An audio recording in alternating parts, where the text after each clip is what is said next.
Again, I seize the public by the button and talk of my 3 years' experience in a custom house.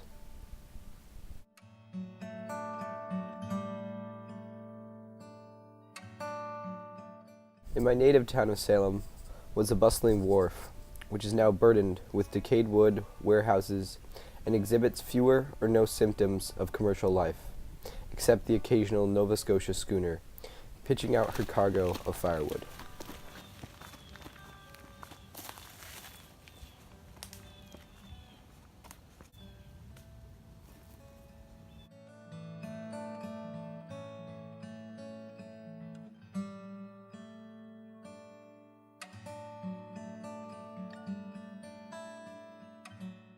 Here, before his own wife has greeted him, you may greet the sea-flushed shipmaster, just in port, with his vessel's papers under his arms in a tarnished tin.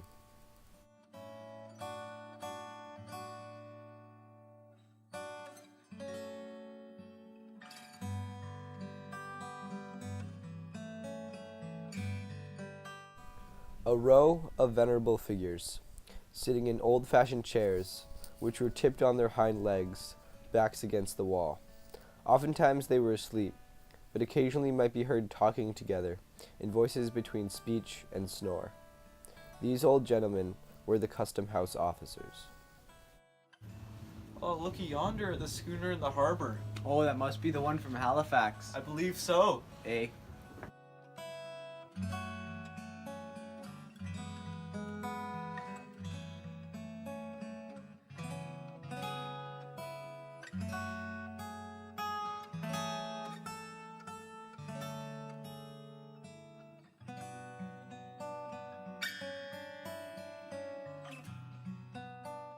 It is that of the collector, our gallant old general, who after his brilliant military service, subsequently to which he had ruled over a wild western territory, had come hither, 20 years before, to spend the decline of his varied and honorable life.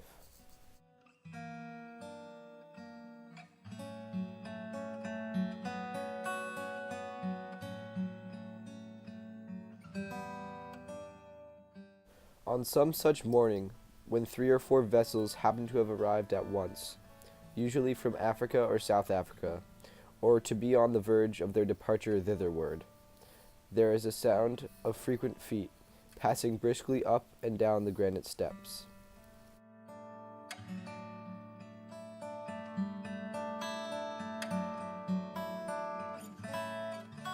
Here we have the smart young clerk, who gets the taste of traffic as a wolf cub does of blood, and already sends adventures in his shipmasters, when he had better be sailing mimic boats upon a mill pond.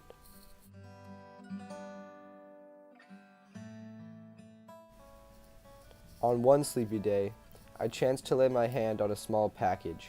Carefully done up in a piece of ancient yellow parchment, this envelope had the air of an official record of some period long past, when clerks engrossed their stiff and formal chirography on more substantial matters than at the present.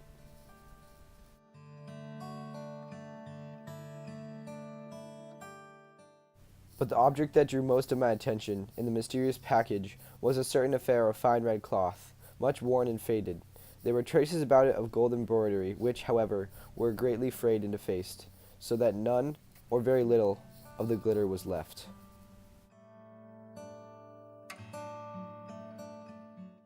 I could tell that its story was a long and twisted one.